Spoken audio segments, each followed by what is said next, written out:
क्यों? क्योंकि ये मैंडेटरी है यूजीसी की तरफ से कि अगर आप प्रोफेसर, असिस्टेंट प्रोफेसर के लिए क्वालिफाइड होते हो then you have to make out your some, आपके कुछ जर्नल्स होने चाहिए, आपके कुछ पेपर्स होने चाहिए, पब्लिकेशंस होने चाहिए, आपके पेटेंट होने चाहिए, आर्टिकल्स होने चाहिए, जिसके थ्रू आप अपने सब्जेक्ट को वेरीफाइड करेंगे। और अगर आपके पास पब्लिकेशंस नहीं है, so what is the use of your being an assistant professor?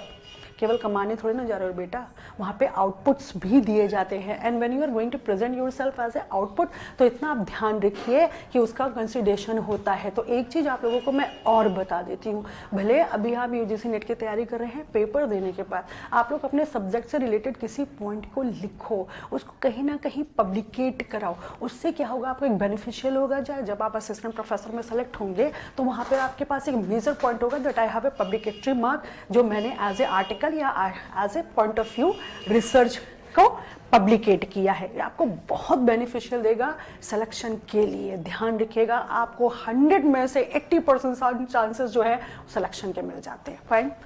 आज जो टॉपिक है बच्चों वो है हमारा oriental education. First of all बताओ ये ओरिएंट का मतलब क्या होता है? अच्छा, उससे पहले क्वेश्चन का आंसर दो। अभी रिसेंटली कौन सा एक बहुत बड़ा रिसर्च पॉइंट आया है जिसमें न्यूटन को झूठा बता दिया गया? अगर ये क्वेश्चन आपसे यूजीसी नेट पूछता है तो आप क्या आंसर देंगे? Recently we have a very major question which has come across by the university of Manchester, where it is declared, जहां पे हमें ये बताया गया है कि जो न्यूटन थे उन्होंने ग्रेविटेशनल फोर्स नहीं दिया था। बताओ, आप लोग तो हायर एजुकेशन के पढ़ रहे हो ना, और सबके सब क्या कहते हैं यूजीसी नेट के हो, तो आप बताइए ये रिसर्च का मतलब क्या है, या इस पॉइंट को डिफाइन क्या किया गया है इस मैटर को लेकर? बोलो बोलो बच्चों, क्या आप हफ्ते भर दिवाली मनाते रहे हो? यूनिवर्सिटी ऑफ मैनचेस्टर में प्रोफेसर जॉर्ज सी बेनर्ड हैं, जिन्होंने रिसेंटली अभी 4 दिन पहले, मैं लिखवाती हूँ पहले सुन लो, एक बहुत बड़ा मैनिफेस्टो प्रेजेंट किया है जिसमें यह बताया गया है कि न्यूटन ने ग्रेविटेशनल फोर्स नहीं दिया था। ये टोटली लाई है। दूसरी से 5वीं शताब्दी के बीच में, अब यहीं से समझ जाओ कि अभी ओरिएंटल एजुकेशन होगी क्या, क्वेश्चन क्या पूछेगी टीचर आपकी। दूसरी से 5वीं शताब्दी के बीच में हमारे हिंदुस्तान में एक महर्षि हुए जिनका नाम था महर्षि कणाद, यदि आप लोग जानते हो तो। फाइन। उन्होंने गुरुत्वाकर्षण का सिद्धांत दिया था बच्चों। 16वीं से 17वीं शताब्दी के बीच में मिशनरीज हिंदुस्तान में आते हैं, जिन्होंने क्या किया, मैन्युस्क्रिप्ट्स को लूट लिया। ठीक है, जब वो यहाँ से लूट के अपने इंग्लैंड ले गए तो जितनी भी चीजें थी वो सब किसके नाम कर दी गई? अंग्रेजों के नाम कर दी गई। ठीक है ना। अभी जो रिसेंटली रिसर्च आया है उसमें यह बताया गया है कि ग्रेविटेशनल का फोर्स, आ जाइए, ग्रेविटेशनल का फोर्स न्यूटन ने नहीं दिया, किसने दिया था? महर्षि कणाद ने दिया था। आ गया? लिखिए लिखिए लिखिए फिर ओरिएंटल एजुकेशन में।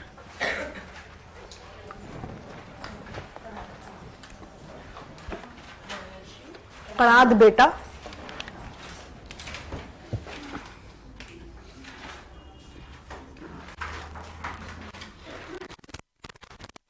ये है, लिखिए। पहले हिंदी वाले लिखो बच्चों। यूनिवर्सिटी ऑफ मैनचेस्टर या मैनचेस्टर विश्वविद्यालय के शोध के अनुसार, इंग्लिश वाले मत लिखो, पहले हिंदी वाले लिखो, पहले हिंदी वाले लिखो। पॉइंट लीजिए। मैनचेस्टर विश्वविद्यालय के शोध के अनुसार, मैनचेस्टर विश्वविद्यालय के शोध के अनुसार, क्या गिरा आपका पेन? गिरा क्या बेटा? शोध के अनुसार प्रोफेसर जॉर्ज सी जोसेफ ने कहा है, प्रोफेसर जॉर्ज सी जोसेफ ने कहा है, पॉइंट बनाइए पहला, पॉइंट बनाइए पहला, जॉर्ज सी जोसेफ बेटा, प्रोफेसर जॉर्ज सी जोसेफ, पहला पॉइंट बनाइए। फाइंड दैट गुरुत्वाकर्षण का सिद्धांत, गुरुत्वाकर्षण का सिद्धांत, गुरुत्वाकर्षण का सिद्धांत दूसरी से 5वीं शताब्दी के मध्य, दूसरी से 5वीं शताब्दी के मध्य महर्षि कणाद ने दिया था। दूसरी से 5वीं शताब्दी के मध्य महर्षि कणाद ने दिया था। डन। महर्षि कणाद ने दिया था। इस चीज को बहुत नोटिस करके रखना है, ये भी आपको 1900 तक आपके पास अप्रोच कर जाएगा। नेक्स्ट देखो बच्चे, ठीक है ना। दूसरे वो नंबर पे लिखिए 16वीं से 17वीं शताब्दी में, 16वीं से 17वीं शताब्दी में, 16वीं से 17वीं शताब्दी में मिशनरीज दक्षिण भारत गए, मिशनरीज दक्षिण भारत गए, जहां पर उन्होंने प्राचीन भारतीय पांडुलिपियों,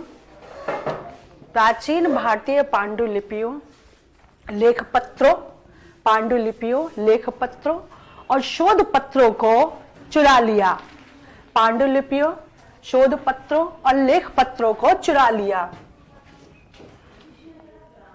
थर्ड पॉइंट लिखिए। इतना आ गया बच्चों, हिंदी वालों? हैं? थर्ड पॉइंट लिखिए। ठीक है। इन शोध पत्रों को, लेख पत्रों को उन्होंने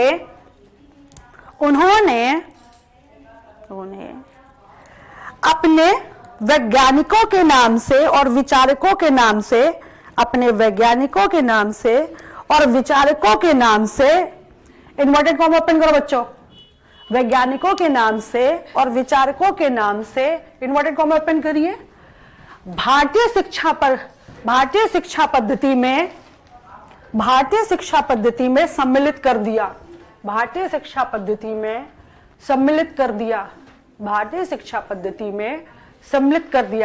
क्लियर? नेक्स्ट पॉइंट लिखो बच्चों। जहां पर हमें यह पढ़ाया गया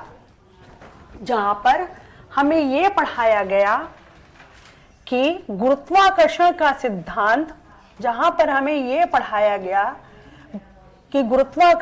सिद्धांत आइजैक न्यूटन ने दिया था। गुरुत्वाकर्षण का सिद्धांत इन्वर्टेड कॉमा क्लोज करो बच्चों, इन्वर्टेड कॉमा क्लोज करिए। गुरुत्वाकर्षण का सिद्धांत आइजैक न्यूटन ने दिया था। नेक्स्ट लिखिए, इन्वर्टेड कॉमा क्लोज कर देना बच्चों, फुल स्टॉप कर दीजिएगा। ठीक है। नेक्स्ट लिखिए, इस नवीनतम शोध के अनुसार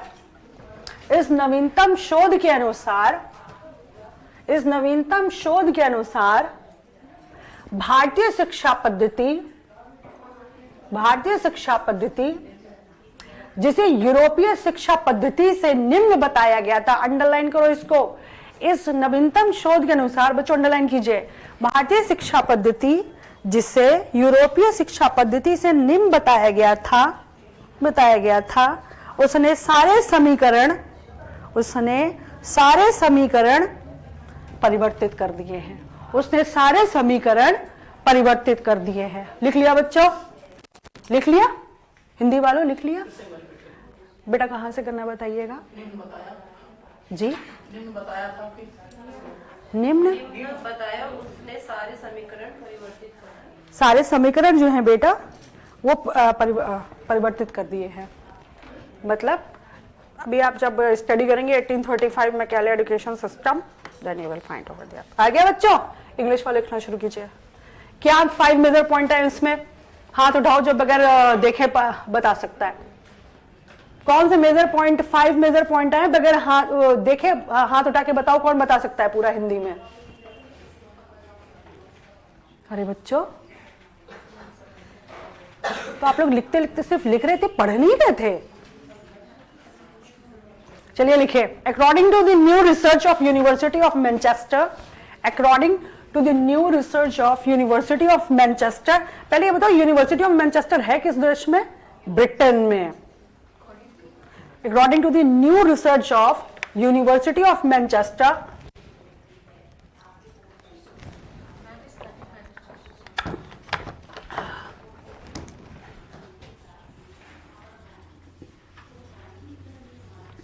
beta this is the University of Manchester, that is Britain.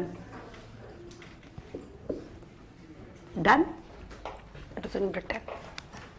Manchester. हाँ, according to the new research of University of Manchester, the professor George C. Joseph, the professor George C. Joseph, The professor George C. Joseph, George, George C. Joseph, Joseph, Joseph has given some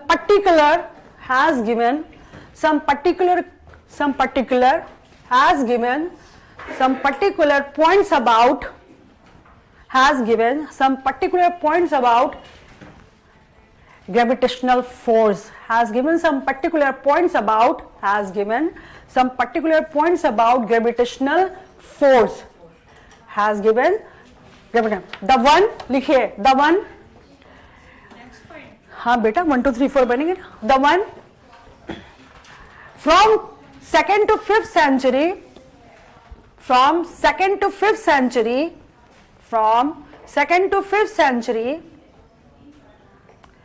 there was Maharshi Kanad,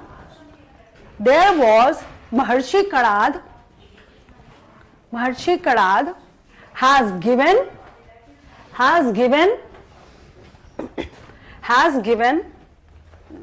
the doctrine of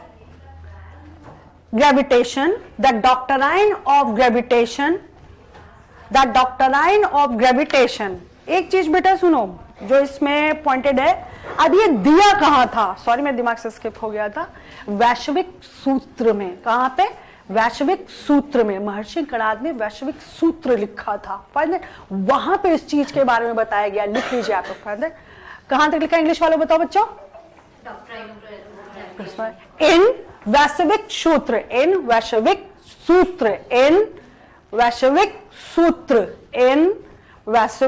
सूत्र, underline करके full stop दे दीजिए।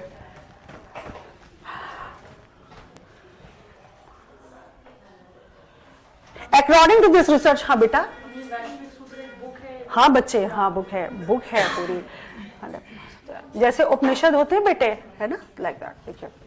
According to this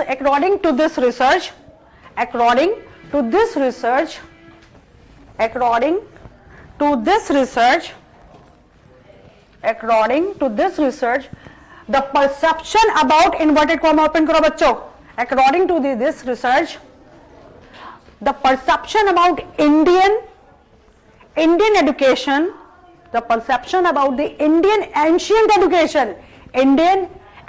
education is totally changed. Indian ancient education is totally changed. Third point लिखिए. It was considered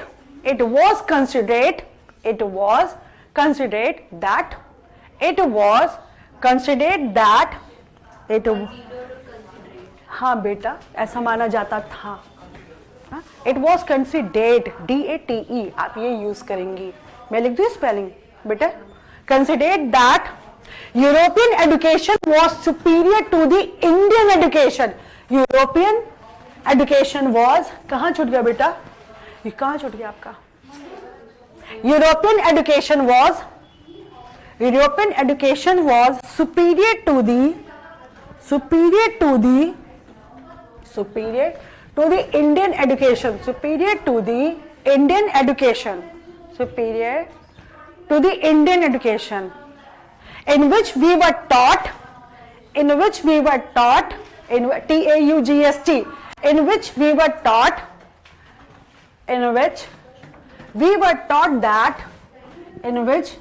we were taught that the gravitational principle is discovered by बेटा रटने से नहीं आता, समझने से आता है। The gravitational principle is discovered by Isaac Newton. The discovered principle is discovered by Isaac Newton. Next point लिखो बच्चों. In 16th and 17th century, in 16th and 17th century, the missionaries were here in India. ये बताओ missionaries का मतलब क्या होता है, हिंदुस्तान में मिशनरीज का मतलब क्या था बच्चों, इतना तो आप लोग पढ़ के आ रहे हो ना, हिस्ट्री तो पढ़ के, कितने हिस्ट्री के स्टूडेंट हाथ उठाओ, और थैंक यू वेरी मच बेटा, what is the meaning of missionary से आप क्या समझती है, then that is जो आए थे पाश्चात्य एजुकेशन अंग्रेजी शिक्षा का। आप बताइए मिशनरी से क्या मतलब है बेटे? लिटरेचर के कितने स्टूडेंट हैं? मिशनरीज का मतलब बताइए।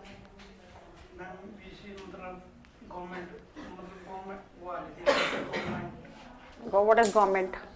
British government. तो बेटा ब्रिटिश गवर्नमेंट मिशनरीज कैसे हो गई?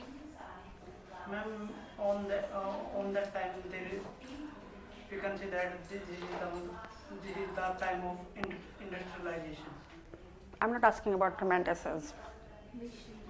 कोई बात नहीं, आरती जवाब देंगे। बेटा what is the meaning of missionaries? Maybe the Britishers बेटा, I think they were the Britishers. नहीं मतलब जिन्होंने दूसरे नेशंस पे सुनिए मिशनरीज कौन थे बच्चों? अब सुन लो एक चीज, ठीक है ना? मिशनरीज वो थे, सुनिए मिशनरीज वो थे जब कॉलोनाइज्ड पीरियड आता है। बेहद इंपॉर्टेंट चीजें आपको पता होनी चाहिए। कॉलोनाइज्ड पीरियड क्या होता है? जहाँ पे ब्रिटेन ने अपनी कॉलोनीज बनाई। ये नहीं निमड़ी कॉलोनी या शारदा कॉलोनी ये सब नहीं बना लिया। कॉलोनी का मतलब है जब उन्होंने जैसे ब्रिटिश एरिया से वो आते थे, ट्रैवलर्स आते थे। हाँ बेटे नो, फिर से सुनो। ब्रिटेन ने 5 पर्टिकुलर कॉलोनीज बनाई। द वन वाज अमेरिका, सबसे बड़ी पहली अमेरिका आती है, ठीक है बच्चों। उसके बाद हमारे पास ऑस्ट्रेलिया आता है, फिर हमारे पास इंडिया आता है, फिर हमारे पास साउथ अफ्रीका आता है, फिर हमारे पास कनाडा आता है। अभी भी अगर आप देखेंगे तो 1/4 लैंड जो है अर्थ का वो ब्रिटेन के अंडर में आता है एज ए लीगल क्या कहते हैं प्रॉपर्टी। बिवेयर रहिएगा। ऑस्ट्रेलिया अभी भी क्वीन एलिजाबेथ जो थी सेकंड, उनकी डेथ हुई है, उनसे मुक्त नहीं है। उन्होंने 2017 में जब ऑस्ट्रेलिया को विजिट किया तो वहां पर उन्होंने एक लेटर है वो साइन किया था जो सील करके रख दिया गया है, 100 साल बाद खुलेगा, जिसमें यह सोचा जा रहा है जहां पे शायद पूरी तरीके से ऑस्ट्रेलिया को फ्री कर दिया जाएगा। आया? अभी भी ऑस्ट्रेलिया, कनाडा और न्यूजीलैंड ब्रिटेन के अंडर में आते हैं। क्लियर? आप सुनो मिशनरीज कौन थे। तो जब ब्रिटेन ने कॉलोनीज बनाई ना बच्चों, तो उन्होंने अपने चर्च पे जो काम करने वाले लोग थे उनको इंडिया भेजा, उन्होंने अफ्रीका भेजा, अमेरिका भेजा, जहां जहां उन्होंने कॉलोनीज बनाई। इन लोगों का काम क्या था? अब देखो इन लोगों का काम को हम 2 तरीके से स्टडी कर सकते हैं, कितनी इंपॉर्टेंट चीज है, ठीक है ना। पहली बात तो जब आप हिंदुस्तान को देखते हैं, यहाँ पे जो सबसे क्रिटिकल पॉइंट ऑफ व्यू हम देखते हैं वो है कास्टिज्म, है ना, ठीक है ना, कि इंसान इंसानों को भी इंसान को ढंग से नहीं देख रहा, कौवा गिद्ध वाला हाल है, लड़े मरे जाओ, ठीक है ना। तो इसका सीधा सीधा फायदा मिशनरीज को जाता है। क्यों? हम उनको कोस नहीं सकते इस मामले में। सपोज कीजिए आप लोग हाई कास्ट है और मैं लो कास्ट हूँ, आप लोग मुझे वैल्यू नहीं दे रहे। एक मिशनरीज आते हैं, वो मुझे क्या करते हैं, पढ़ाना शुरू करते हैं। पढ़ाने के साथ साथ उनका एक मेन मोटो क्या था, that I should convert my religion, है ना। तो चलो मैंने क्या सोचा कि आप लोग नहीं पूछ रहे तो ये तो पूछ रहे हैं, fine that, then I converted myself into Christianity. तो 2 तरीके से वो यहाँ पे लाभ निकाल गए। पहला, एक तो क्या कहते हैं, एजुकेशन क्या थी, ब्रिटिश एजुकेशन में क्या था कि माइंडसेट इंडियन का क्या बनाया, इंडियन को कैसे बनाया जाता कि उन्हें नौकर चाहिए थे, ठीक है। दूसरी चीज क्या होता है, सेकंड सेक्शन आता है जिसको निग्लेक्ट किया गया था, वो कन्वर्ट होकर आगे निकल गया। आया कि नहीं आ गया? इनको हम कहते हैं मिशनरीज, जो कि ब्रिटेन द्वारा अपनी कॉलोनीज में भेजे गए, जहां पर पढ़ाना तो एक फोकस था, चाहे फीमेल्स रही हो चाहे मेल्स रही हो, लेकिन सबसे बड़ा पॉइंट ऑफ व्यू जो था उनके दिमाग में, that was the changing of religion. आया कि नहीं आया? आप इस तरीके से बताएंगे। नेक्स्ट लिखो बच्चों। हाँ, ड्यूरिंग 16 to 17 सेंचुरी क्या लिखा था आप लोगों ने, ये बताइए। The missionaries were here in India and they looted, आप सुनो, एंड दे लूटेड क्या बेटा, were here in India and they looted manuscripts, research paper, manuscripts and research papers. अब ये बताओ ये लूटे कहां से गए बच्चों? ये लूटे कहां से गए? टेम्पल्स से। कहां से लूटे गए? टेम्पल्स से। ध्यान रखिएगा, ये किसी के घर में नहीं थे, ये टेम्पल्स में रखे होते तो वहां से लूटे गए, from temples. And after that, उसके बाद after that, these paper became the point of English education, and these papers became the point of English education. These papers became the point. क्या हो गया बेटा? Well looted, and these were looted, क्या लिखा बेटा बोलिए? They looted manuscripts and research papers from temples. From temples, and these papers became the point of English education. And these papers became the point of English education, where the Indian education was, where the Indian education was told inferior to the English education, were told inferior to the English education. आ गया बच्चों? फिर से बोलना है कहीं पे, मुझे फिर से बोलना है कहीं पे बेटा? हाँ बेटा, where English education was told superior to the Indian education. नहीं आया? फिर से बोलूं मैं? स्टार्टिंग क्या थी बच्चों, फिर से बोलिए एक बार. In 16th and 17th century. बेटा, in 16th-17th century the missionaries were looted, were here in India, and they looted research paper and manuscripts from the temple, and these paper. अब आ गया? क्लियर? आ गया बच्चों? फाइन. अब सुनो, हमारे पास एक point आता है ओरिएंट. डन? देखो बच्चों, आज जो एजुकेशन पढ़ रहे हैं ना, वो मॉडर्न है. अब ये बताओ, ओरिएंट और मॉडर्न, हाँ, एक पारंपरिक शिक्षा और एक आधुनिक शिक्षा में अंतर क्या होता है? यदि आपसे क्वेश्चन पूछ लिया जाता है या नेट ही आपको दे देता है कि आधुनिक शिक्षा से आधुनिक शिक्षा में और पारंपरिक शिक्षा में अभिप्राय बताइए, तो मैं आप लोगों को 4 पॉइंट दे रही हूँ, फिर लिखवाना शुरू करती हूँ. ठीक है? आधुनिक शिक्षा जो है वो आपको विकास की ओर अग्रसर करती है. हाँ, राइट बात है. ठीक है क्या बेटा? Modern age you are studying right now. ठीक है ना? लेकिन पारंपरिक शिक्षा जो है वो एजुकेशन की रूट होती है. ये राइट है रॉन्ग है? क्यों सही है? आंसर तो दो, क्यों सही है? अरे बेटा, एक्सीलेंट. जब मुझे बीज बोना नहीं आएगा तो मुझे पेड़ आया कि नहीं आया? Done and not done? Fine. फिर से देखो, अगर आपसे क्वेश्चन पूछा जाता है आधुनिक शिक्षा में और पारंपरिक शिक्षा में अंतर क्या है, 4 ऑप्शंस आपको नेट दे रहा है. ठीक है ना? आप इसमें क्लोजिंग आंसर्स देखो, फिर पढ़ना शुरू करते हैं. पहला आता है आधुनिक शिक्षा विकास की ओर अग्रसर करती. हाँ, वेरी ऑब्वियस. ठीक है ना? अभी रशिया ने एक बहुत बड़ा सुपरसोनिक वो बनाया है प्लेन, जिसका नाम है एवेंचर. वो साउंड की स्पीड से ज्यादा तेज उड़ रहा है. 21 किलोमीटर उसकी पर सेकंड स्पीड जा रही है. क्या है? मॉडर्न है. क्लियर है ना? अब इसका रूट देखो. लेकिन पारंपरिक शिक्षा जो है वो मॉडर्न एजुकेशन के रूट है. ऑब्वियस सी बात है, अगर हमने ये ना सीखा होता कि रावण के पास पुष्पक विमान था, तो हमारे दिमाग में तो विमान की बात ही ना आती. आया कि नहीं है बेटा? पहले आप पॉइंट ऑफ व्यू देखिए. So both are complementary to each other. दोनों एक दूसरे के पूरक है. तो ये आंसर तो राइट हो गया. आया कि नहीं है? अभी एबीसीडी के फॉर्म में गया. तीसरा आंसर क्या कहता है? क्लियर हो गया आप दोनों को? फिर से बोलूं मैं कहीं पे बच्चों? ठीक है ना? तीसरा आंसर आपसे क्या कहता है? पारंपरिक शिक्षा आपको एक केंद्र में समेट देती है. ये राइट है या रॉन्ग है बच्चों? चलो बताओ. पारंपरिक शिक्षा आपको एक केंद्र में समेट देती है. बोलो. हाँ, गुरुकुल आ रहे हैं, मदरसा आ रहे हैं. क्या हो रहा है? एक हम सेंटर में आ गए. देखो, इसमें बुराई की जरूरत नहीं है, आप समझने की कोशिश करो. ठीक है, गुरुकुल में कंठस्थ विद्या थी, तो आज की डेट में गुरुकुल के लायक बच्चे भी नहीं है. वो इंस्टा व्हाट्सएप के आदी हैं, वो क्या कंठस्थ करेंगे? आया कि नहीं आया? तो जो 1000 साल पहले की बात थी वो आज की डेट में अप्लाई नहीं करती. क्यों? क्योंकि उसने पहले ही कह दिया कि मॉडर्न एजुकेशन विकास की ओर ले जा रही है. आया कि नहीं आया? फिर से बोलूं मैं कहीं पे?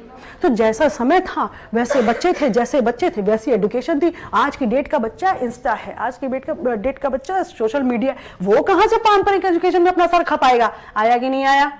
ठीक है ना? लेकिन इतना ध्यान रखिए, यदि ये गुरुकुल और या अदर इंस्टीट्यूशंस नहीं होते तो हमें ये पता ही नहीं चलता कि हमारी रूट्स क्या थी. तो पारंपरिक शिक्षा जो है आधुनिक शिक्षा के रूट है. ये बिल्कुल राइट बात है, क्योंकि रूट ही तो मॉडर्निटी की ओर लेके जाएगी. आया कि नहीं आया? आया कि नहीं आया? फिर से बोलूं मैं कहीं पे? चौथा क्वेश्चन आपसे क्या कहता है?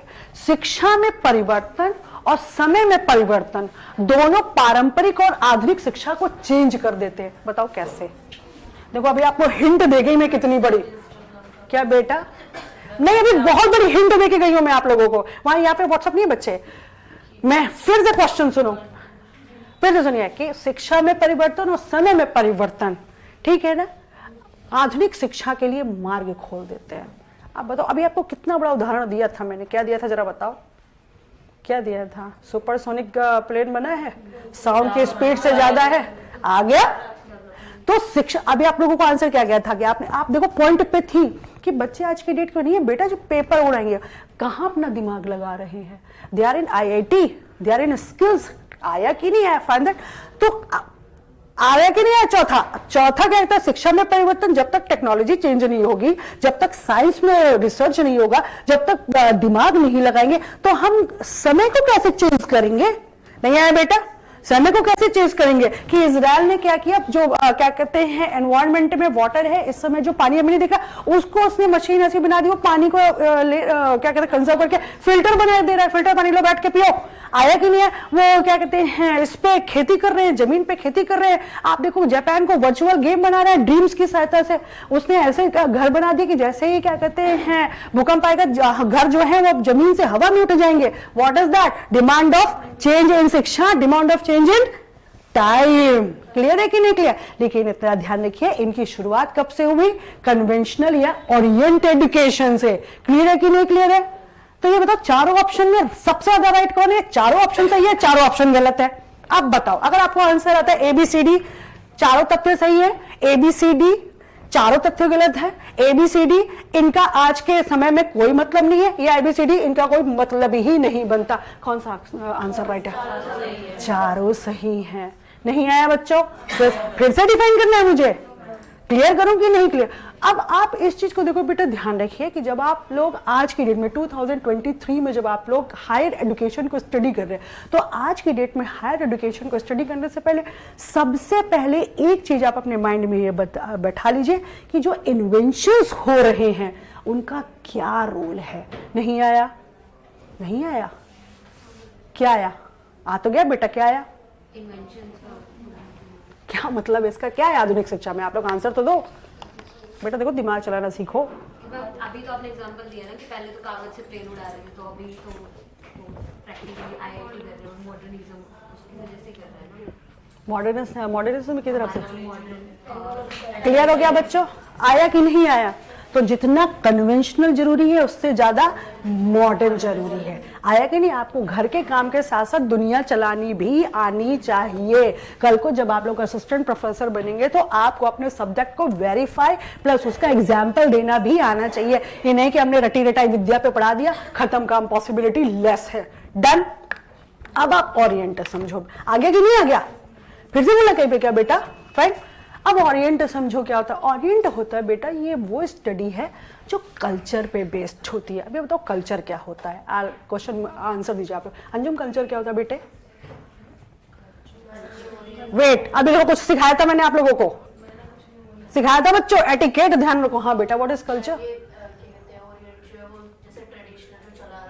बेटा I want to know what is culture. आप बताइए कल्चर का मतलब क्या होता है बेटा?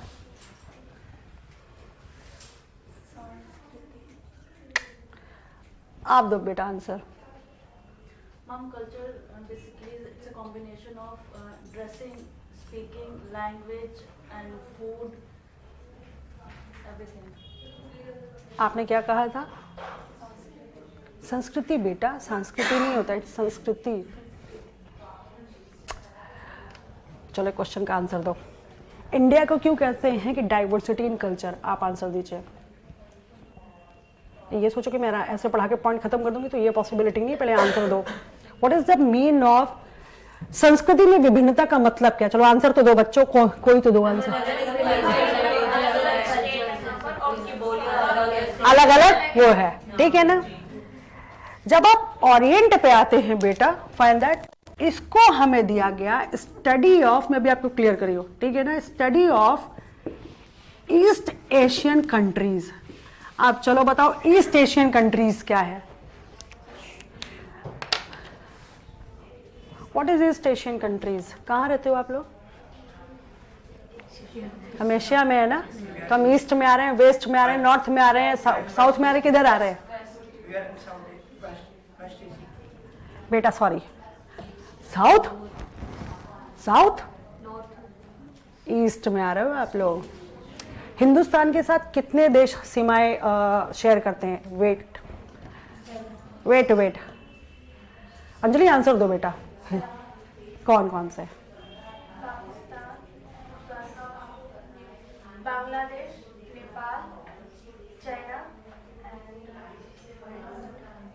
और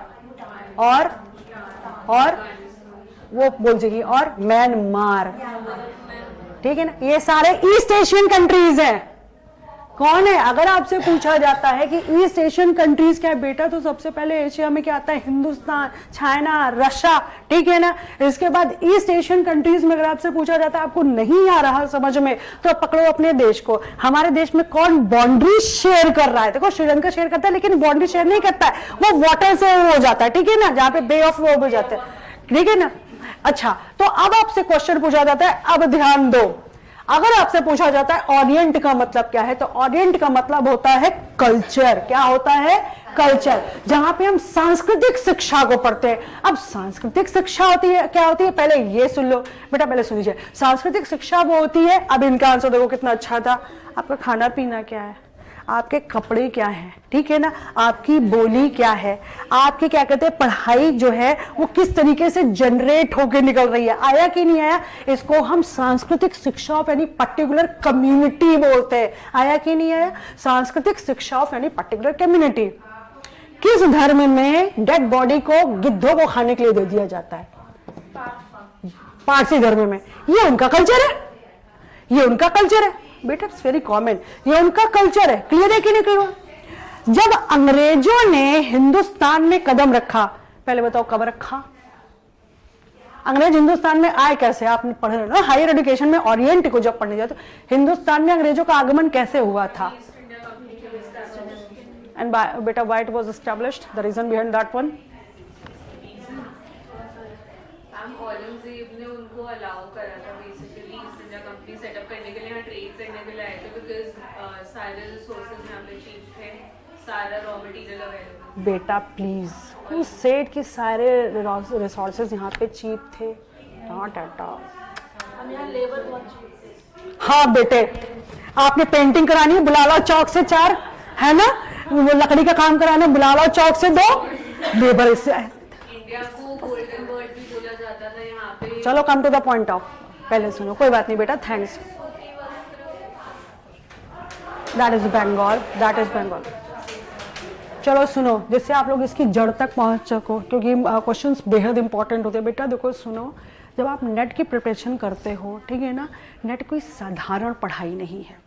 आपको जब यूनिट्स दी जाती है ना, तो यूनिट्स क्या होता है कि ये पॉइंट यहाँ उड़ा दिया गया, ये पॉइंट यहाँ उड़ा दिया गया, उसके अंदर बहुत फैक्ट्स होते हैं जो कि बेसिकली रूट से उठाए गए होते हैं। अगर इस तरीके के क्वेश्चन आपसे पूछ लिए जाते हैं ना, तो आप ब्लैंक हो जाओगे। चलो आप रिटर्न निकाल भी लेते हो, बाय गॉड ग्रेस, मैं प्रे करती हूँ कि आप सब लोग पास हो जाओ, लेकिन आगे का जो चक्रव्यूह कौन तोड़ेगा?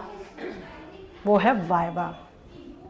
बाहर निकल के देखो, जिनको वाइवा प्रेजेंट करना नहीं आता, आप JRF हो तब भी नहीं पूछ रहे यूनिवर्सिटी, आपको पढ़ाने नहीं आता तो पढ़ाओगे क्या? जब आपको बोलना नहीं आता, आपको नॉलेज नहीं आता, तो आप क्या प्रेजेंटेशन दोगे?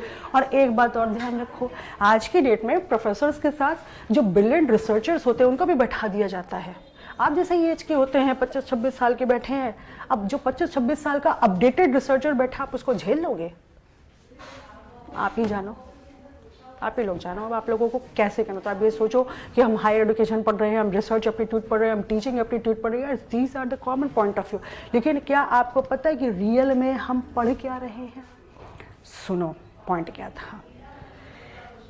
1558 में इंग्लैंड में क्वीन एलिजाबेथ फर्स्ट आती है, ठीक है बच्चों, the finest women of this world as a king, ठीक है ना, जिन्हें किंग बोला गया है, क्वीन नहीं बोला गया। क्वीन तो एक नॉर्मल हम उन्हें जेंडर में बोल देते हैं, यदि आप उनको रियल में देखें ना किंग बोलेंगे।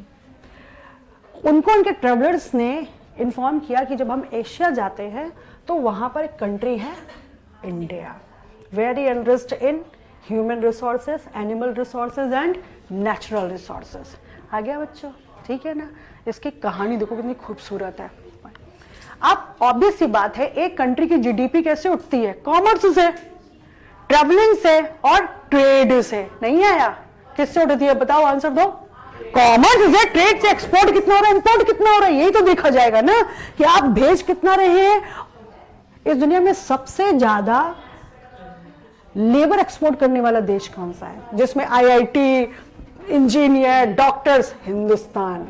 वेरी गुड, क्लियर है बेटा।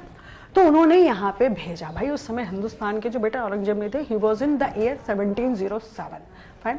अच्छा, जहांगीर के टाइम में उससे पहले 2 ट्रेवलर आए, थॉमस रो, उन्होंने स्टडी किया, उन्होंने सबसे पहले आगरा को देखा। आगरा को देखे वो ब्लैंक रह गए, इतना मेजरमेंट, इतना बैलेंस्ड बाजार तो सपने में नहीं देखा था। तो हर चीज को तौलने के लिए एक यूनिट बनी हुई थी, ग्राम भी है तो किलो भी है, उसके ऊपर मन भी है, शेर भी है। यदि आप लोग जानते हो 1.25 शेर 2 शेर पढ़ा होगा तो आप लोगों को फायदा।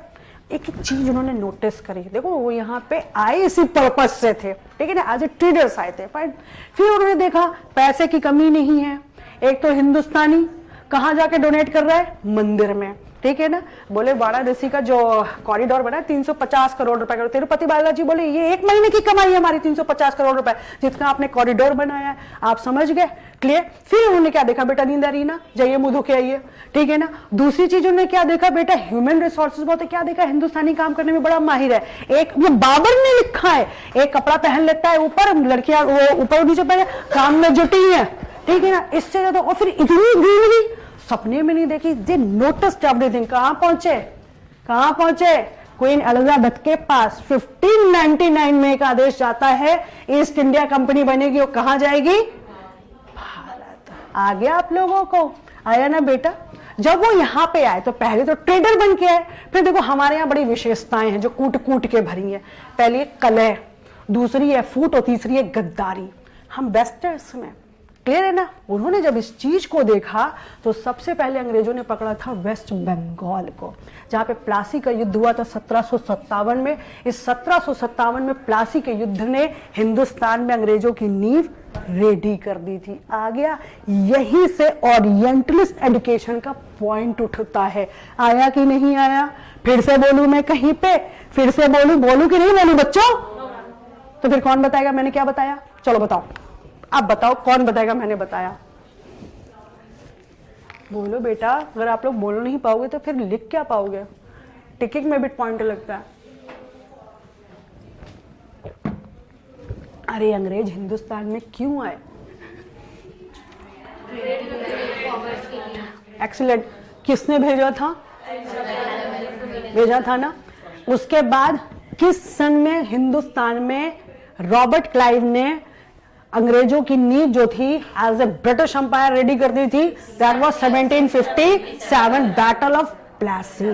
जब बैटल ऑफ प्लासी हिंदुस्तान में आता है, बस यही से स्टार्ट हो जाती है ओरिएंटलिस्ट एजुकेशन और मॉडर्न एजुकेशन की फाउंडेशन, जहां पर अंग्रेजों ने हिंदुस्तान के, अब देखो अंग्रेज थे बड़े दिमागदार बच्चों, फाइन।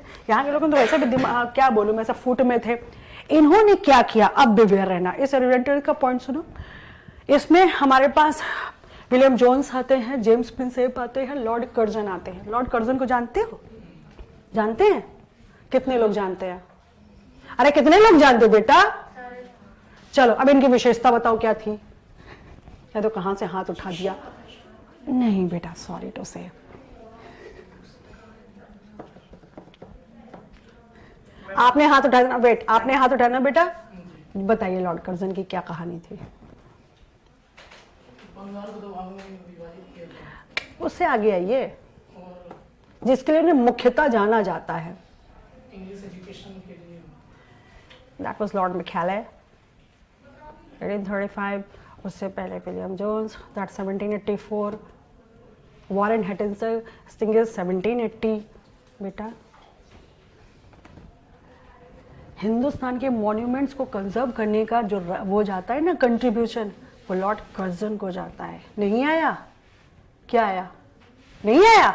हिंदुस्तान की जितनी भी धार्मिक इमारतें, ओ सॉरी पुरानी ऐतिहासिक इमारतें ना, उन सबको संरक्षित करने का श्रेय जो है लॉर्ड कर्जन को जाता है। अब कहो मैम ये पॉइंट क्यों इंपॉर्टेंट है, चलो सीधे विक्रमशिला यूनिवर्सिटी में आपको क्या पॉइंट बताया गया था कि आपने टेम्पल्स और ऐतिहासिक इमारतों के थ्रू क्या पाया था, ओरिएंट एजुकेशन पाई थी, जहां पे आपने grammar, literature, art, science study किया था, जहां पर आपने ग्रामर, लिटरेचर, आर्ट, साइंस और रिलीजन स्टडी किया गया था। That is called Orient education. नहीं आया बच्चों, सुनो फिर लिखना शुरू करो। ओरिएंट का मतलब होता है संस्कृति, ठीक है ना। इस वर्ड को अंग्रेजों ने, पहले सुन लीजिए, ठीक है ना, इस वर्ड को अंग्रेजों ने उन देशों के लिए दिया जिनको हम ईस्ट एशियन कंट्रीज बोलते हैं। अगर हमें ईस्ट एशियन कंट्रीज के बारे में ज्यादा अता पता नहीं है तो भारत से जुड़े हुए 7 देश है, उनको बता के आप ईस्ट एशियन कंट्रीज को बता के क्लियर हो जाइए। Done fine. यहां पे इसको पढ़ने का मतलब क्या था, अंग्रेजों ने ओरिएंट एजुकेशन को क्यों स्टडी किया, जहां पर वो ये देखना चाहते थे कि किसी भी देश की शिक्षा की आखिर रूट क्या थी। आया कि नहीं आया? अभी आपको पारंपरिक शिक्षा बताई गई थी, पारंपरिक शिक्षा बताई गई थी, रूट क्या थी। जब उन्होंने रूट पढ़ा तो रूट में उनके पास 5 मेजर पॉइंट्स आते हैं, रिलीजन, आर्ट्स, ग्रामर, साइंस और आर्किटेक्चर। आ गया कि नहीं आ गया? ठीक है ना। जब उन्होंने इन 5 को देखा तब उन्हें पता चला कि हिंदुस्तान में या अदर एशियन कंट्रीज के जो मैन्युस्क्रिप्ट्स हैं, जो सूत्र हैं, जो उपनिषद हैं या दूसरी चीजें हैं, उनके अंदर आखिर नॉलेज क्या था। आया कि नहीं आया? इन नॉलेज के बेसिस पर उन्होंने इन ईस्ट एशियन कंट्रीज में एक एजुकेशन सिस्टम रेडी किया, that is called orientalist education. आया कि नहीं आया? कितनों को आया कि नहीं आया? हाथ उठाओ, मैं फिर से बता देती हूँ, बेहद इंपॉर्टेंट पॉइंट है, फिर लिखना शुरू करो। Ma'am I have question. हाँ बेटे। मैम जैसे we already seen about the Badipur Plus was in 1757. हाँ बेटे। But ma'am, East India Company was established in 1600. हाँ। 1600. 1599 में आए थे। हाँ बेटा। तो मैम इतना टाइम क्यों ले लिया उन्होंने, आप ये जानना चाहते हो? हाँ, आपका एग्जाम्पल मैं हूं। हाउ? मैंने इकट्ठा बेटे पढ़ाना शुरू कर दिया था। आंसर अब आप ही दो। मैंने बेटा इकट्ठा पढ़ाना शुरू कर दिया था। वेट, यही आंसर देंगे। फिर कैसे पढ़ाना शुरू किया होगा? आप आंसर दो बच्चे। कितना कॉमन आंसर और कितना सीधा आंसर है। If I am 36 year right now और सोच लो मुझे 15 साल हो गए पढ़ाते हुए, तो क्या मैंने डायरेक्ट नेट पढ़ाना शुरू किया होगा? आप लोगों को ओपन हिंट जा रही है, 9, 10, 11, 12, फिर पढ़ाया 4-5 साल, फिर बीए में पकड़ लिया, ठीक है ना बेटा, तब तक एमफिल और नेट क्लियर हो गया। इतना सुनते जाओ, फाइन। उसके बाद एक कैप्चरिंग आ गई कि आखिर पढ़ाते कैसे। देखो ये भी एक एक्सपीरियंस होता है। पहले आप जर्नल में सफर करो, फिर आप स्लीपर को पकड़ो, फिर एसी को पकड़ो, उसके बाद फिर आप बुलेट ट्रेन को पकड़ो। नहीं आया? क्या आया? चलो बताओ। हाँ, तो आप लोग बहुत जल्दी करते हो। आप आंसर दीजिए, आपसे मैं पूछ रही बेटे, इसका मतलब क्या था? यही अंग्रेजों का हाल था। मैम बट वैसे देखा जाए तो मैम फर्स्ट ऑफ ऑल तो ट्रेडर्स आए, मतलब वो आए थे, ट्रैवल्स आए थे, वो नॉट ट्रेड स्टार्ट किया था, तब उसके बाद। तो बेटा जब ट्रेडर्स आए थे तो उनके साथ इंटेलेक्चुअल्स नहीं आए थे। आप मुझे बताइए ना। बट मैम ये पॉइंट टेकन मेरे को हुआ है कि मतलब वो कंपनी एस्टैब्लिश इन 1600। हाँ, तो 1757 क्यों लग गए? इतने साल क्यों लग गए बेटा? अभी मैंने आपको फिर वही उदाहरण। बेटा ऑब्वियस ही बात। अच्छा, आप जाते किसी घर में घुस जाओगे? प्लानिंग पहले उन्होंने यहाँ की कमियां देखी, ये इसकी कहानी बता रहा, वो उसकी कहानी बता रहा, सब आपस में लड़े मरे जा रहे। 4 पैसे दे दो उसको मरवाने को रेडी, 4 पैसे दे दो इसको मरवाने को रेडी। भगवान भरोसे दुनिया चल रही है। दूसरी चीज, पैसे में नवाब इतने पागल थे, 2 ही चीजों में परेशान थे, एक वाइन में, दूसरा विमेन में। अब आपको उठा के मैंने जमीन तो दे दी, यहाँ जाइए फैक्ट्री बना ली, मैं देखने तक नहीं आ रही हूँ, मैं तो बिजी हूँ डांसर को देखने में और पीने में। तो बेटा फिर उसके बाद प्रिविलेज किसके पास जा रहा है? कौन फायदा उठा रहा है? हाँ, आप ही उठाओगे। हाँ बेटे।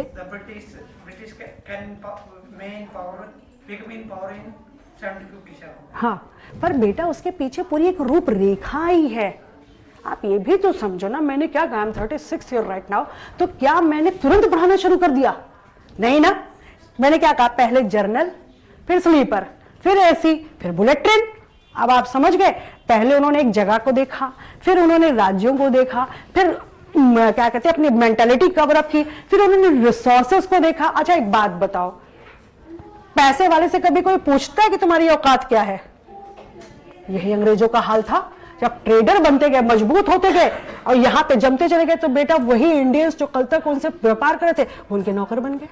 आया कि नहीं आया? डन और नॉट डन? आप ये समझिए कि वही जो कल तक उनसे कर वसूल रहे थे, वो उनको कर देने लगे, वो उनसे पेंशन लेके अपना गुजारा भत्ता चलाने लगे। तो इस चीज को टाइम लगा ना, it taken times and thousands of years. आ गया कि नहीं आ गया बच्चों? फिर आपने देखा कि ब्रिटेन में सिविल वॉर्स हुए थे, तो वहां पे भी टाइम लग गया। डन? आ गया बच्चों? फाइन। मैंने क्वेश्चन क्या पूछा था? क्वेश्चन क्या पूछा था ये बताओ बच्चों, इतना क्लियर हो गया है? क्या क्लियर हो गया है बताओ? ओरिएंट एजुकेशन के 3 मेजर पॉइंट्स बताओ क्या है? ओरिएंट एजुकेशन के 3 मेजर पॉइंट बताओ क्या है बच्चों? पहली बात, ओरिएंट का मतलब होता है कल्चर। अंग्रेजों ने इसको किस पे बेस किया? ईस्ट एशियन कंट्रीज से। इसमें किसको स्टडी किया गया? किसी भी देश की कल्चर एजुकेशन को स्टडी किया गया। फिर वहां पे देखा गया आर्ट है, ग्रामर है, रिलीजन है, साइंस है, ठीक है, आर्किटेक्चर है। ये 5 चीजें उन्होंने देखी, उसी से सारी चीजों को समझ गए। और ये सारी चीजें जो इनको मैन्युस्क्रिप्ट्स मिले, कहां मिले? टेम्पल्स में मिले। ओरिएंट एजुकेशन रेडी हो गई। आ गया 5 पॉइंट, लिखना शुरू कीजिए। फिर से बोलूं मैं कहीं पे? बोलना है कि नहीं बोलना बेटा? आ गया है, लिखिए। पारंपरिक शिक्षा को हम 5 भागों में, पारंपरिक शिक्षा को हम 5 भागों में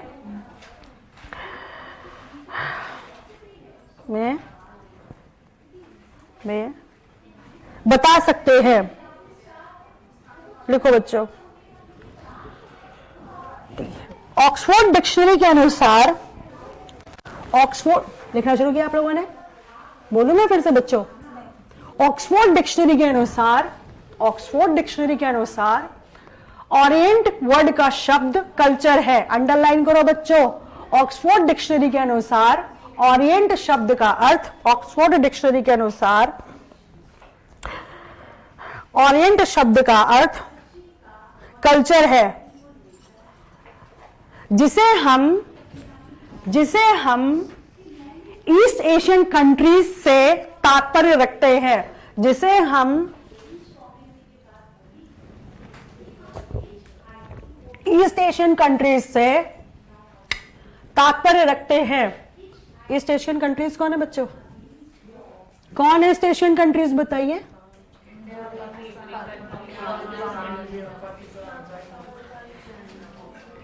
हाँ, चाइना, माइना, से that we have. First of all count कर लो, आपको सीरीज आनी चाहिए बताने की। फाइन, हिंदुस्तान से शुरू करो। भारत, पाकिस्तान बेटे, Bharat, Afghanistan, Pakistan, China, then Nepal, then Bangladesh, then Bhutan and Myanmar. ये हमेशा अपने साथ रखो। फाइन, लिख लिया? सेकेंड पॉइंट लिखिए।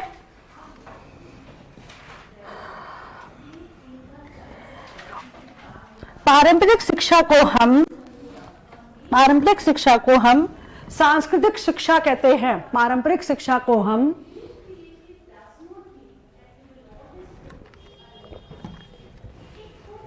सांस्कृतिक शिक्षा कहते हैं। सांस्कृतिक शिक्षा आ गई ना आप लोगों को बच्चों?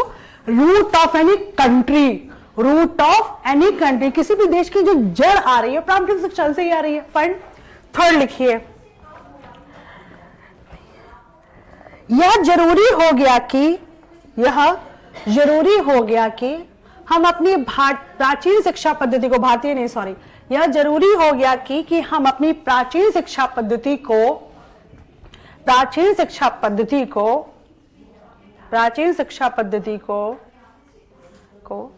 पुनर्जीवित रखें। प्राचीन शिक्षा पद्धति को पुनर्जीवित रखें। इसके लिए 19वीं और 20वीं शताब्दी में, इसके लिए 19वीं और 20वीं शताब्दी में, इसके लिए 19वीं और 20वीं शताब्दी में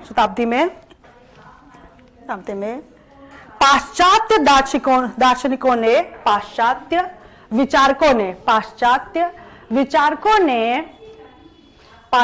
विचारकों ने सांस्कृतिक शिक्षा में रुचि लेना शुरू कर दिया। इसका मतलब क्या होगा बच्चों? इसके लिए पाश्चात्य विचारकों ने सांस्कृतिक शिक्षा में रुचि लेना शुरू कर दिया। आरती, इसका फाइनेस्ट एग्जाम्पल क्या है बेटा? अमेरिका से कौन से पोएट आते हैं जिनको आप इंडिया में कंपेयर कर दोगे?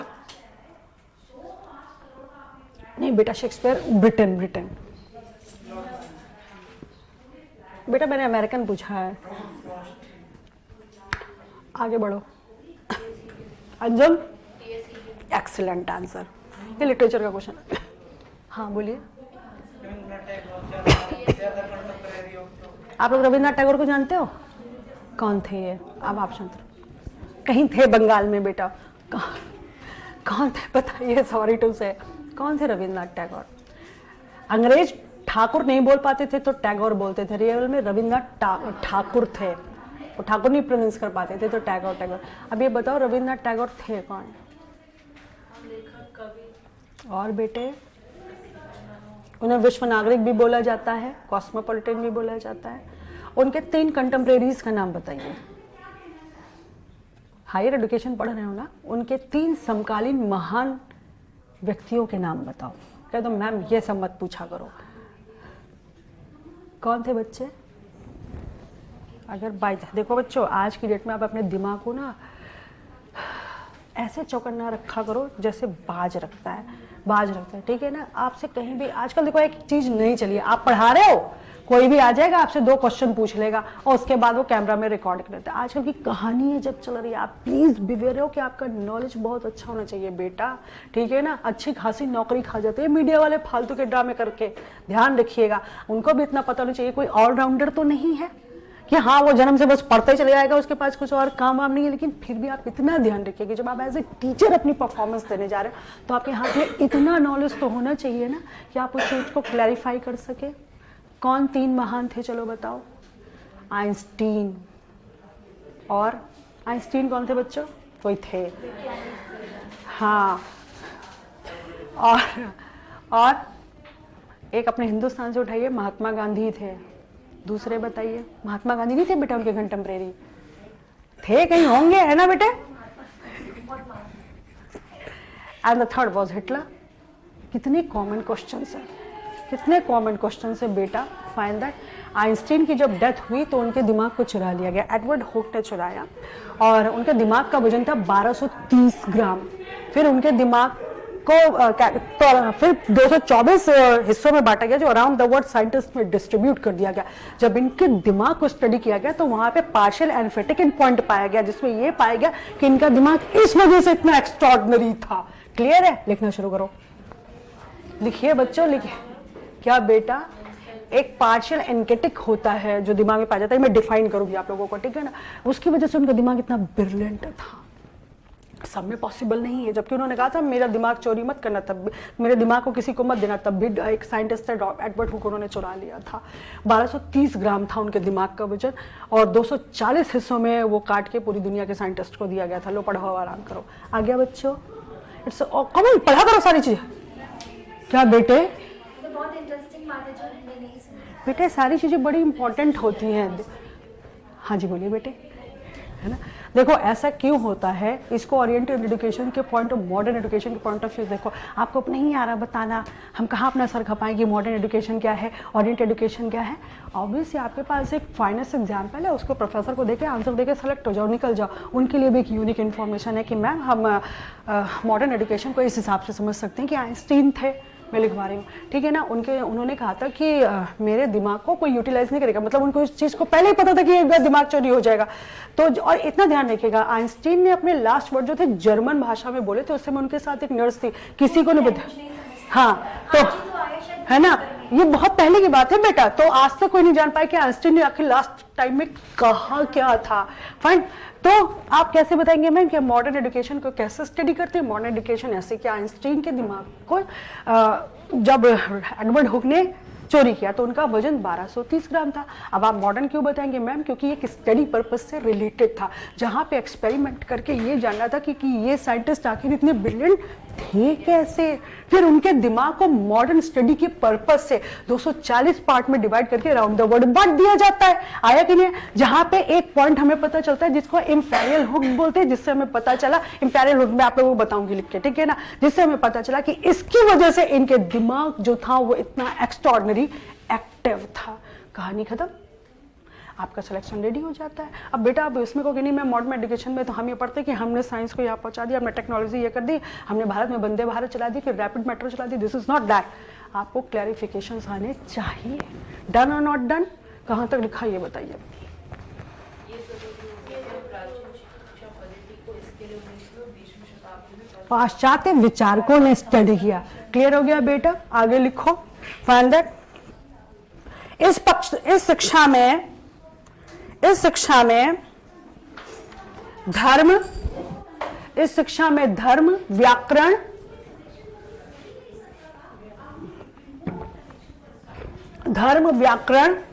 साहित्य, धर्म, व्याकरण, साहित्य, कला और विज्ञान आते थे। पांचों को अंडरलाइन कर लीजिए। इसमें धर्म, व्याकरण, कला, साहित्य और विज्ञान आते थे। चलो अच्छा एक बात बताओ, धर्म की जरूरत क्यों पड़ी इन चारों में? किसी भी धर्म की जरूरत इन चारों में क्यों पड़ी? इसका रीजन बताओ।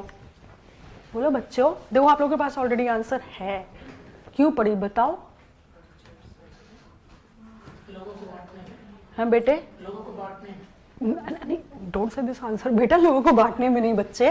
Who said this thing? Ma'am लोग मंदिर आते थे एजुकेशन के लिए, क्योंकि हमारे वॉल्स पे एजुकेशन, अब उसी के बेसिस पे तो जो कल्चर था वो सब कुछ था।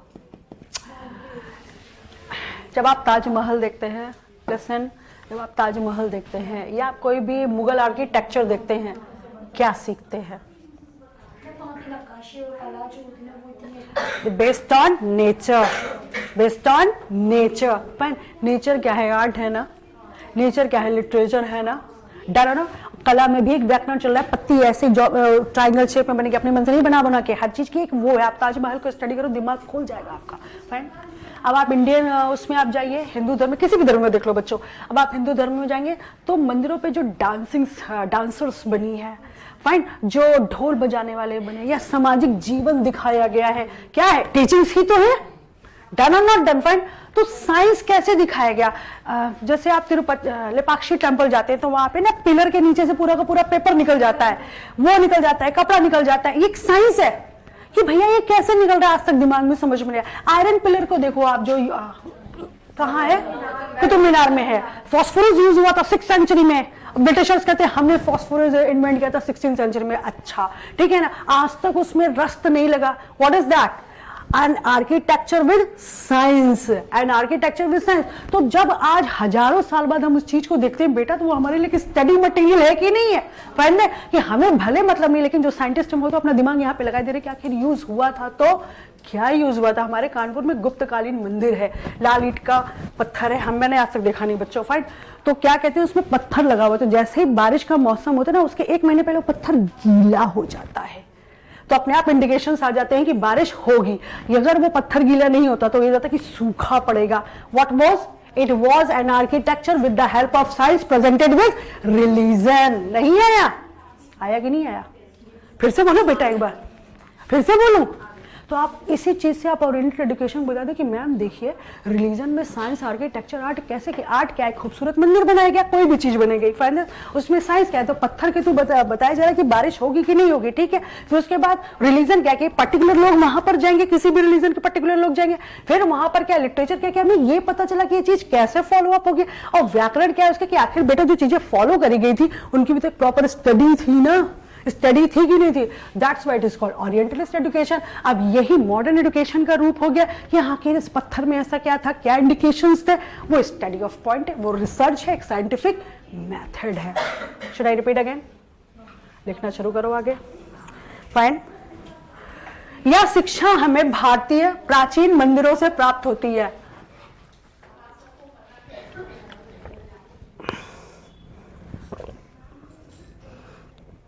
यह शिक्षा हमें भारतीय प्राचीन मंदिरों से प्राप्त होती है, जहां पर हम गणित और उनसे संबंधित चीजों को प्रस्तुत होता हुआ देखते हैं। जहां पर हम गणित और उनसे संबंधित विषयों को प्रस्तुत होता देखते हैं। जहां पर हम गणित और उनसे संबंधित विषयों को प्रस्तुत होता देखते हैं। आ गया बच्चों? आ गया बेटा? अंजुम आ गया? बेटा please don't give me cardiac arrest. जब पढ़ाया है बेटे तो फिर बताइए क्या पढ़ाया मैंने?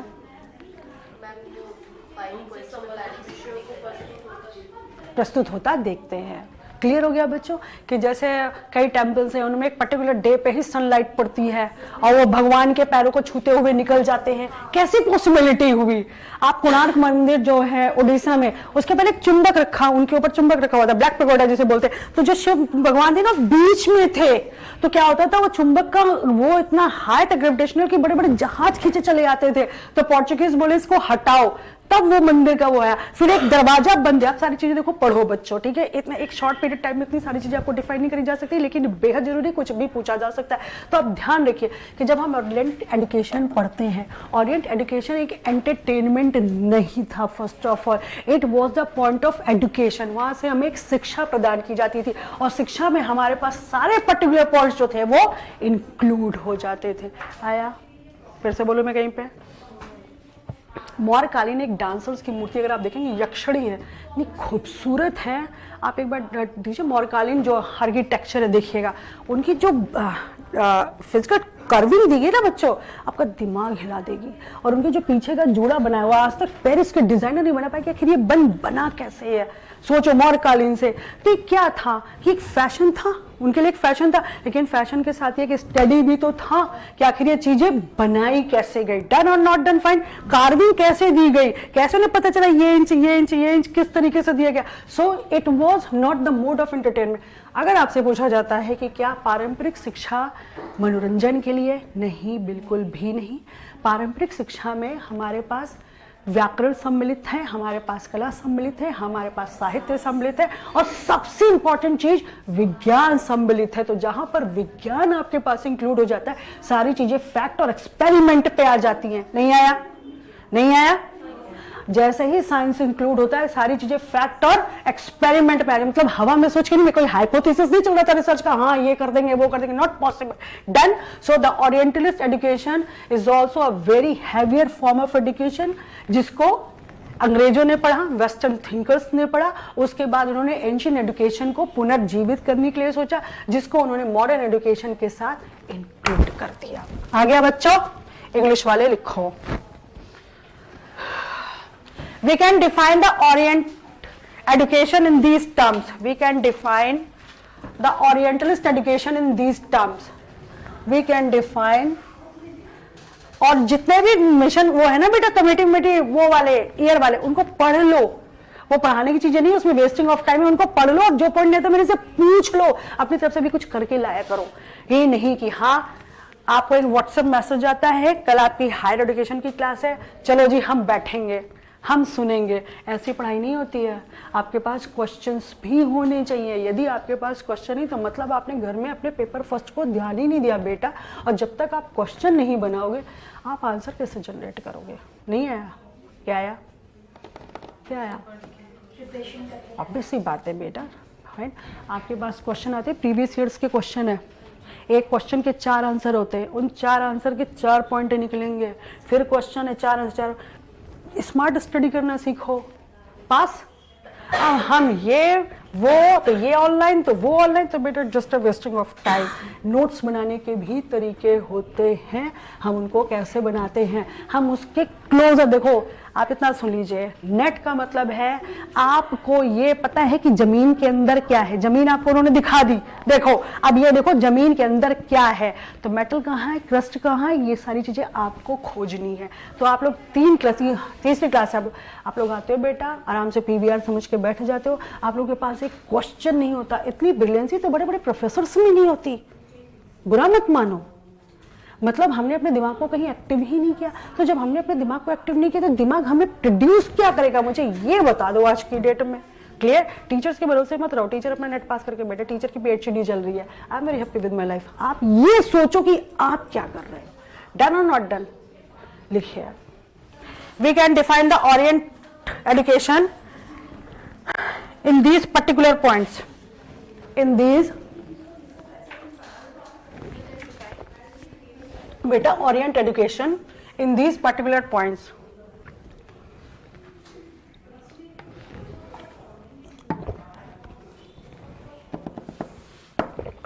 लिखिए, the term of the mean of orient education, the mean of orient education according to Oxford Dictionary, पहली डिक्शनरी किस ईयर में आई थी? पहला ये जो शब्दकोश है कौन से सन में आया था? 1755 में।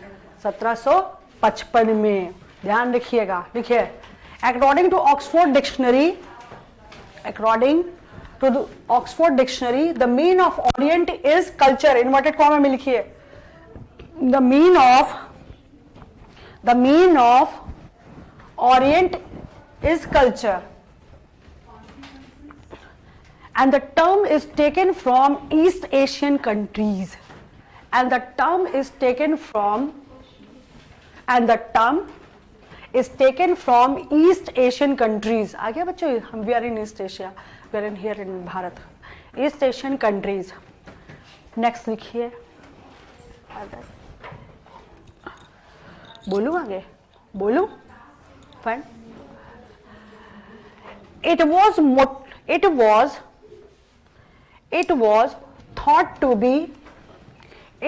thought to be revive the Orient education. It was thought to be revive. What is the meaning of revive बच्चों? पुनर्जीवित, revive the Orient education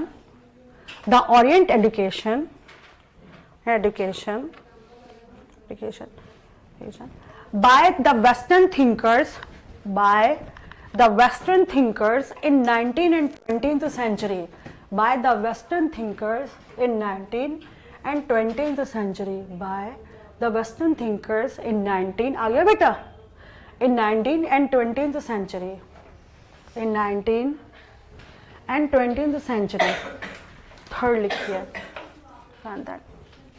The Orient education was composed of religion. The Orient education was composed of religion, grammar, art, literature and science. Underline करके inverted comma close करो इसको बेटा. It was composed of religion, grammar, art, literature and science. Science की need क्यों थी? Science की need क्यों थी बच्चों? साइंस की नीड क्यों थी इस स्टडी में? एक्सलेंट, क्योंकि हमारे पास फैक्ट्स और एक्सपेरिमेंट्स थे. डन और नॉट डन? फाइन. अगर आप बाहरी इसको रिसर्च करोगे ना बच्चों, तो वहाँ पे कहा जाएगा कि अंतरिक्ष का सेंटर नहीं है. लेकिन अगर आप इंडियन स्टडीज करोगे तो वहाँ पे अंतरिक्ष का सेंटर बताया गया मेरू पर्वत.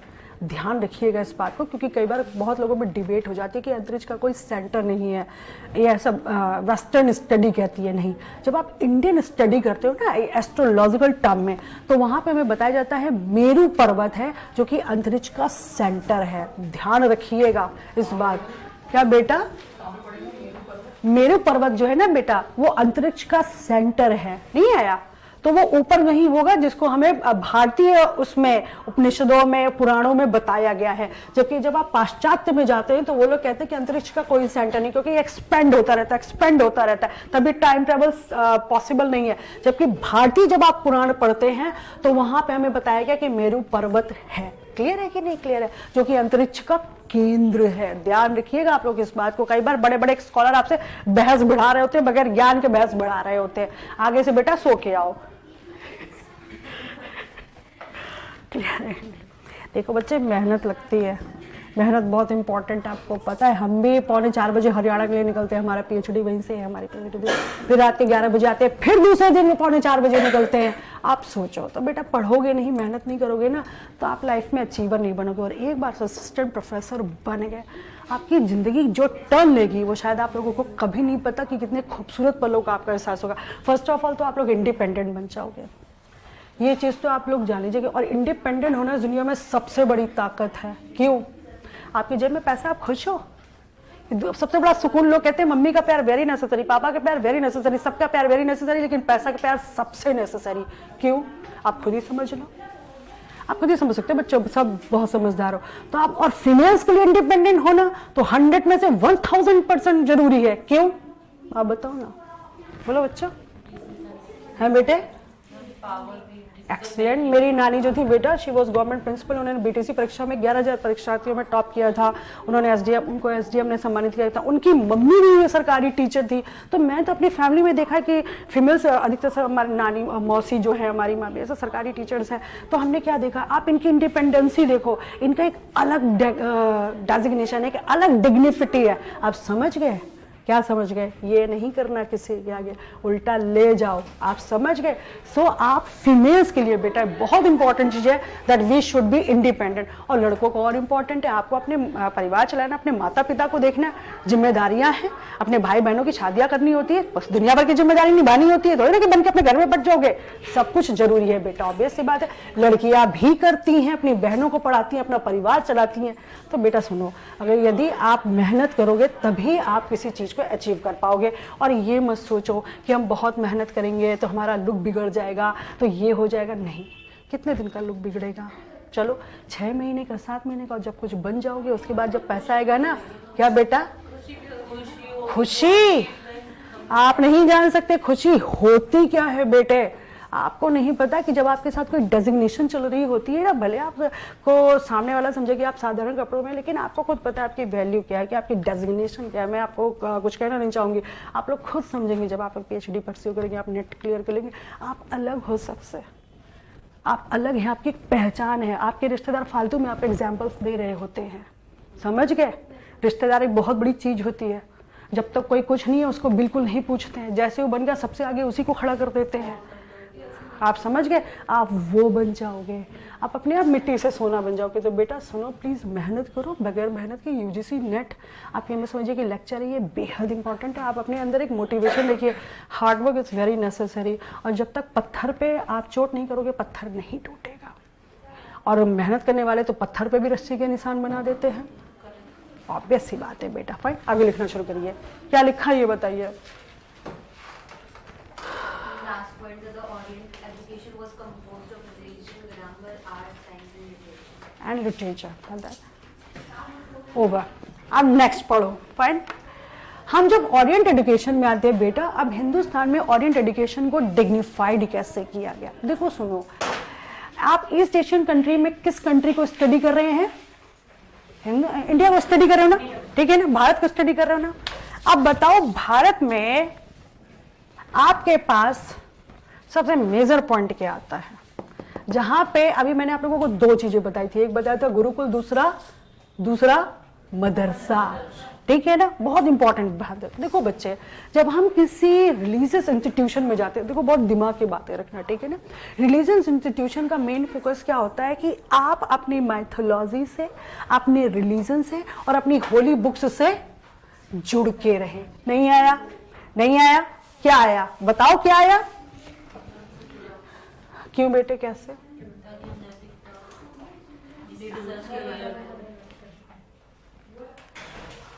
आप आंसर दीजिए।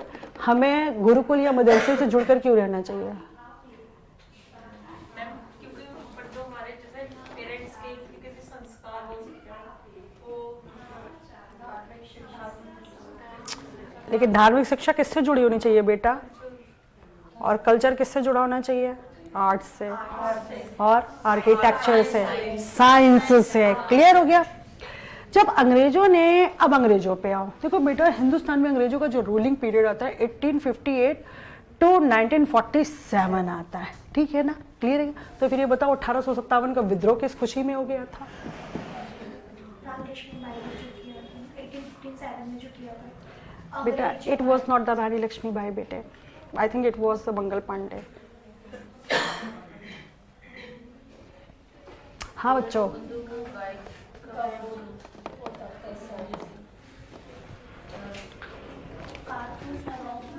आपको रूलिंग ईयर बताया गया है। टेलोटेल मीन्स पशु की चर्बी। हमें कार्टून सुअर की और गाय की चर्बी लगा देते थे उसका। कार्ट्रिज बोलते हैं इसको, कारतूस में, ठीक है। मेरा क्वेश्चन देखो, 1858 टू 1947 हमें ये रूलिंग ईयर बताया गया, जबकि रियलिटी देखो, मैंने आप लोगों को एक पॉइंट बताया था ना, हिंदुस्तान में अंग्रेजों का रूलिंग कब से स्टार्ट हो गई थी? 1757 में। फाइन, देखो आप लोग खुद ही फंस जाते हो। कितने साल हो गए बच्चों? 200 साल हो गए ना? फाइन, बोलूं मैं? बोलना शुरू करूं? ठीक है ना? देखो अब चलो एक पॉइंट ऑफ व्यू पे बैक पे चलो। जब आप लोग ओरिएंट एजुकेशन को पढ़ते हो ना बच्चे, ये 2 लैंग्वेज में थी। It was in Sanskrit and Prakrit. किसमें? संस्कृत और प्राकृत में। इस चीज को कभी दिमाग से स्किप मत करना, भी लिखवाती हूँ।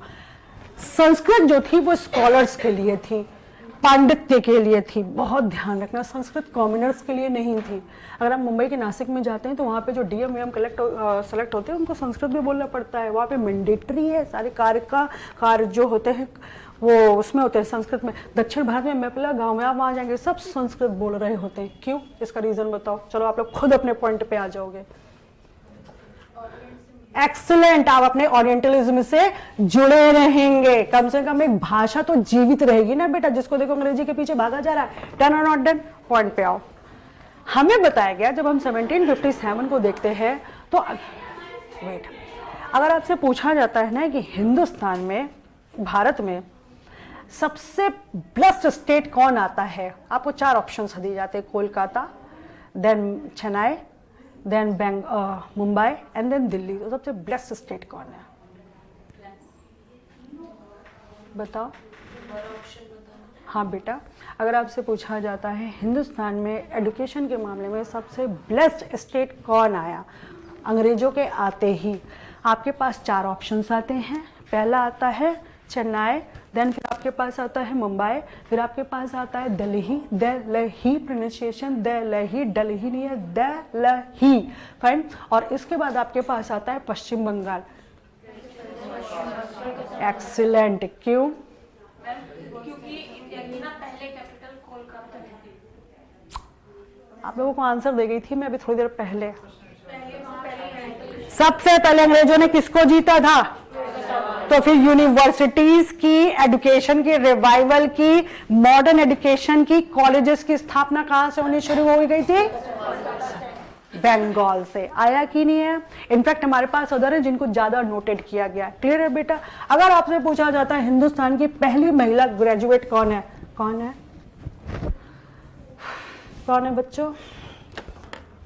होंगी कोई? बताओ बेटा। Kamini Roy, the first female graduate of India. Question पूछ लिए जाते हैं।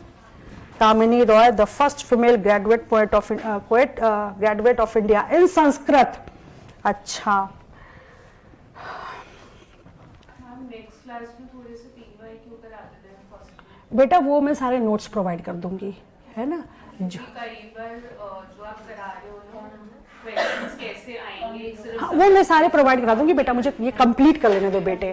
फाइन। फिर आपको सारे नोट्स प्रोवाइड हो जाएंगे जिसमें सारे कमिटीज हैं, सारे ईयर्स हैं, और जितना भी आपका वो है सब कुछ है वो आप अपना पूरा पढ़िए। आपके नोट्स में खुद ही लिख रही हूँ, हैंड रिटन लिख रही हूँ बेटा। उसमें टाइम लगता है क्योंकि मुझे पहले नहीं बताया गया था कि मुझे हायर एजुकेशन पढ़ाना है। देखिए ऑब्वियस सी बात है।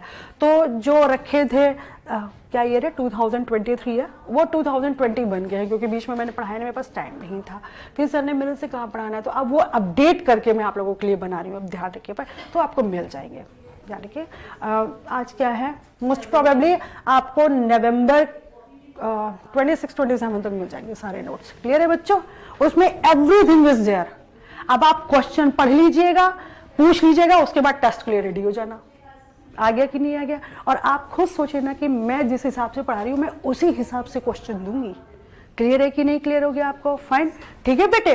तो उसमें जो आपके MCQs हैं या इंपॉर्टेंट ईयर्स हैं, रेशियोज हैं, कमिटीज हैं, एवरीथिंग इज देयर। ये मत सोचिए कि नोट्स नहीं मिलेंगे, पर बेटा भी टाइम है। फाइन। मुझे पहले बताया, I was not informed about that one. अब आप ये मैं आप लोगों को बता दूं कि आप लोगों की क्लास की वजह से मुझे अपनी क्लासेस छोड़नी पड़ती हैं PhD की। फाइन। चलो बच्चों सुनो।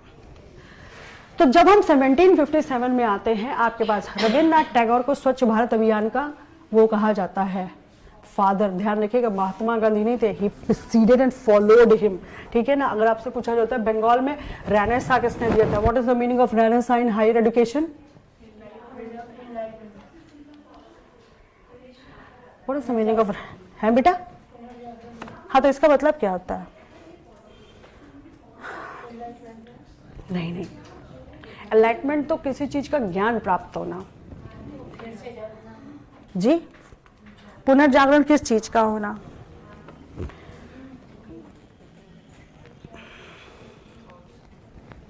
चलिए मैं आपको बताती हूँ, पुनर्जागरण होता है,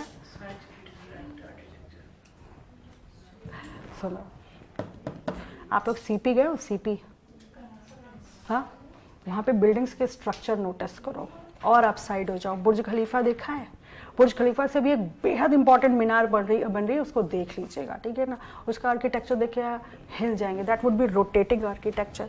बेटा इसको हम रेनेसा बोलते हैं, जब हमारे पास कोई चीज़ें ऑलरेडी होती है उनको हम और मॉडिफिकेट करते हैं और एक्स्ट्रॉर्डनरी व्यू देते हैं, दैट इज कॉल्ड रेनेसा। आया कि नहीं आया? अब पहले हमारे पास जो आती है वो है एशियाटिक सोसाइटी बच्चों। अब देखो एशियाटिक सोसाइटी का रोल क्या था।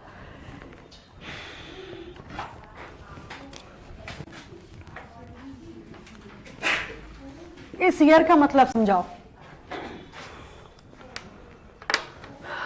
बेटा, इस ईयर का मतलब समझाओ। देखो अभी ओपन हिंट दे के आ रही हूं मैं आप लोगों को। अब बेटा आपका क्वेश्चन है पी क्यू, अब आप मुझे बताओ इस ईयर का मतलब क्या है बच्चों। 1757, the establishment of British Empire in India. Find that started from West Bengal, right? Now, and अभी आपको बताया गया कि blessed कौन था state? That was West Bengal. पहले तो वेस्ट बंगाल में जो प्रोमिनेंट जगह आती है, सिटी आता है, वो है कोलकाता। कोलकाता के लोग लिटरेचर में बड़े हाई होते हैं बेटा, ठीक है ना, बहुत मॉडर्नेट होते हैं, बड़े खुले विचार के होते हैं। अब एशियाटिक सोसाइटी की स्थापना क्यों करी गई? एशियाटिक सोसाइटी की स्थापना करने का प्रथम उद्देश्य क्या था? ओरिएंटल रिसर्च को पढ़ना।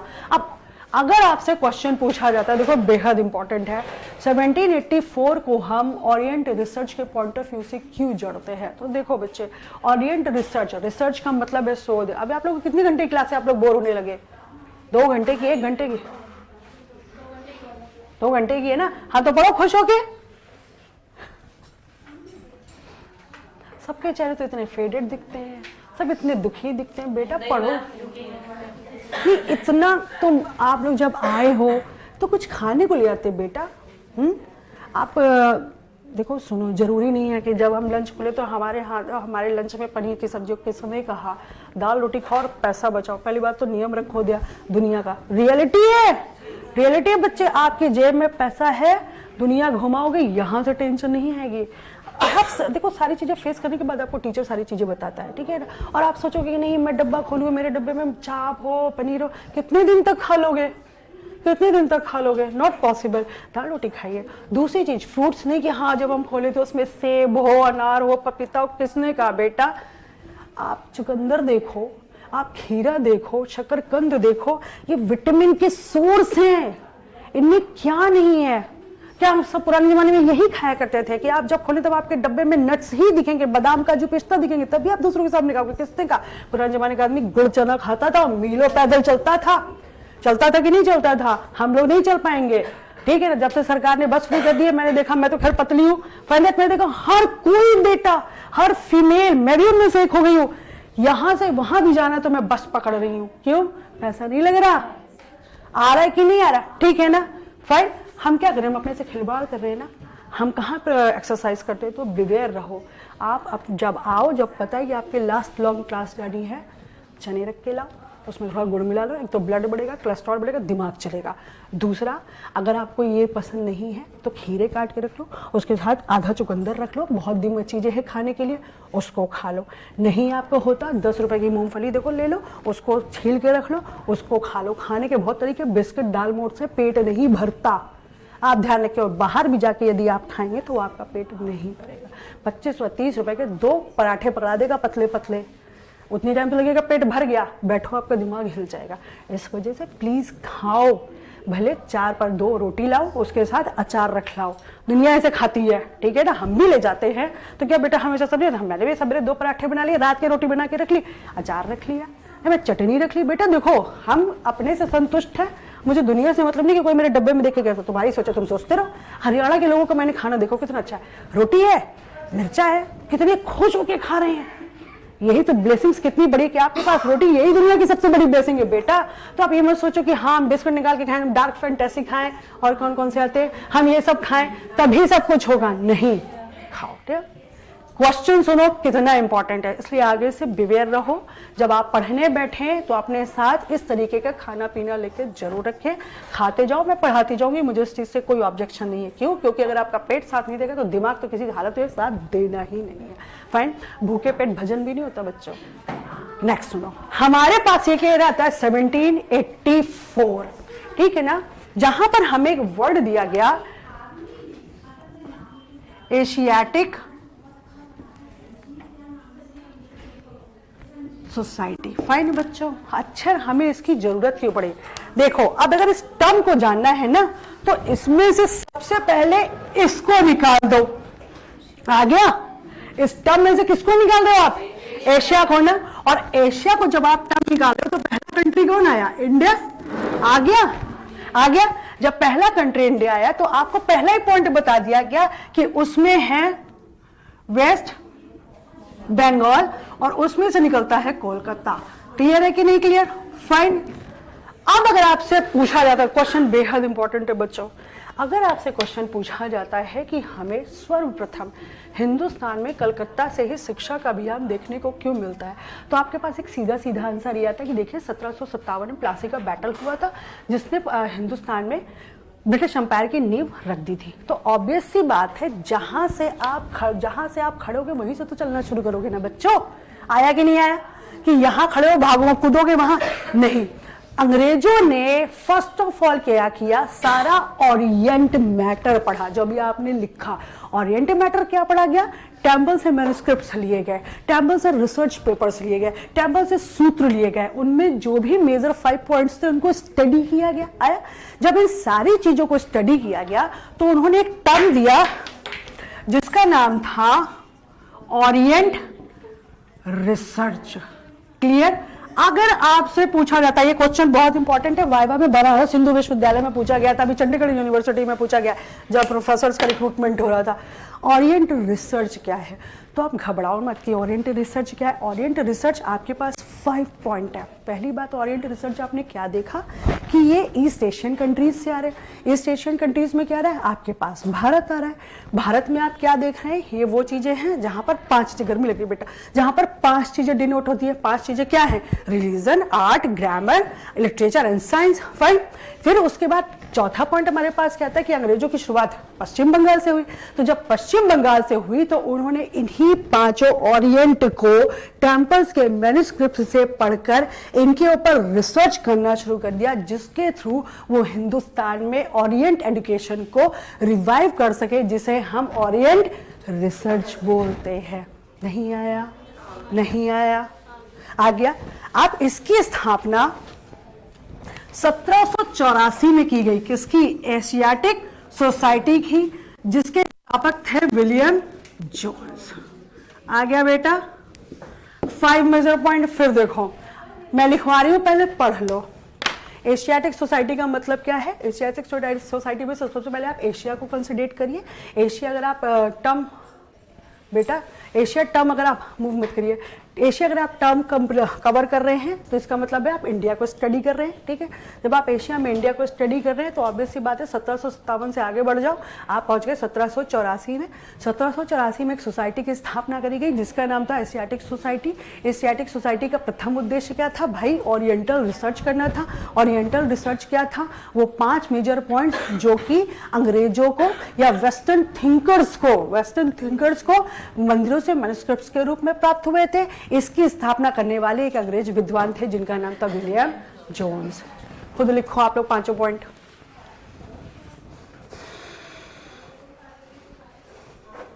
फिर से डिफाइन करो बच्चों कहीं पे।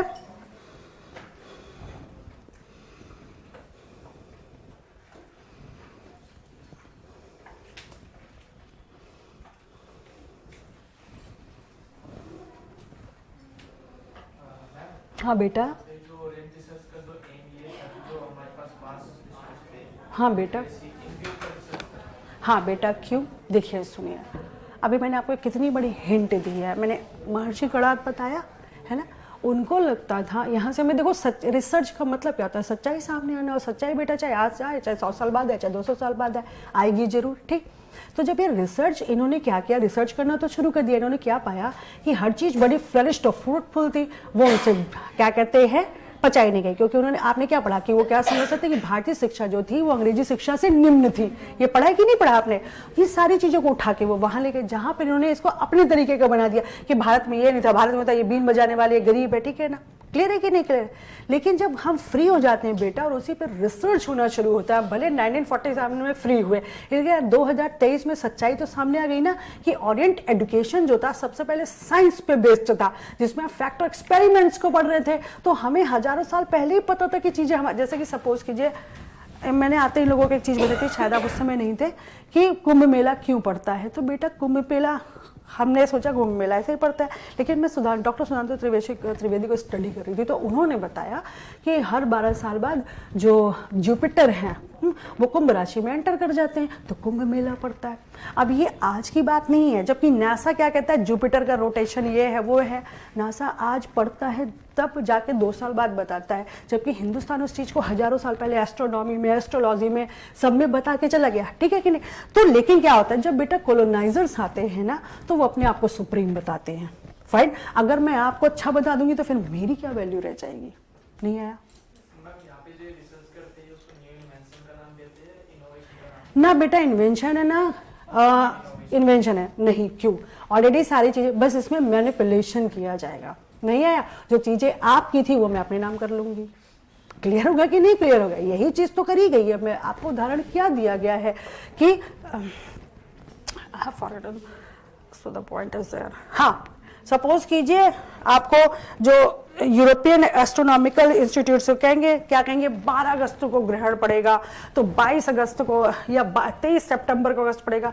अब आप पंडित जी के पास ले जाइए, पूछ लीजिए, कब आज से 200 साल बाद भी बता देंगे आपको पंचांग खोल के कि इस दिन ग्रहण पड़ेगा। कैसे बेटा? तुम्हारी एस्ट्रोनॉमी इतनी पावरफुल थी ना, आया कि नहीं है? पर क्या था कि हमारे देश में एकता नहीं थी, फूट थी। अच्छा, उससे पहले भी हमारे पर रूलर्स थे, डन, तो उन्होंने अपनी चीज को आगे कर दिया। हम उनको भी बुरा नहीं कहते भाई, उन्होंने अपने आप को लायक बनाया तभी तो आए। हम क्यों? गलती तो मेरे में थी ना कि मैंने आपको अपने घर में एंट्री दी। ऑब्वियस सी बात है ना, आपकी गलती थोड़ी थी कि आप मेरे घर आ गए। फाइन, तो बेटा ये चीजें हुई हैं कि चेंजेस क्या होता है कि जो इतनी फ्लरिश्ड चीजें थी उनको मैनिपुलेट कर दिया गया, और मैनिपुलेट करके ही ओरिएंटल रिसर्च को, जब आप अभी 1835 का लॉर्ड मैकॉले सिस्टम पढ़ेंगे तो वहां पे बताया जाएगा कि इंडियन एजुकेशन किसी काम धंधे की नहीं है, आप सिर्फ यूरोपियन एजुकेशन पढ़ो जिससे वो भारतीय नौकर तैयार कर सके। आया कि नहीं आया आपको? ये है। Should I repeat again? जैसे आप लोग रामानुज को जानते हैं ना, हैं? क्या किया था इन्होंने? चलो बताओ, बड़ी खुशी। थैंक यू वेरी मच बेटे।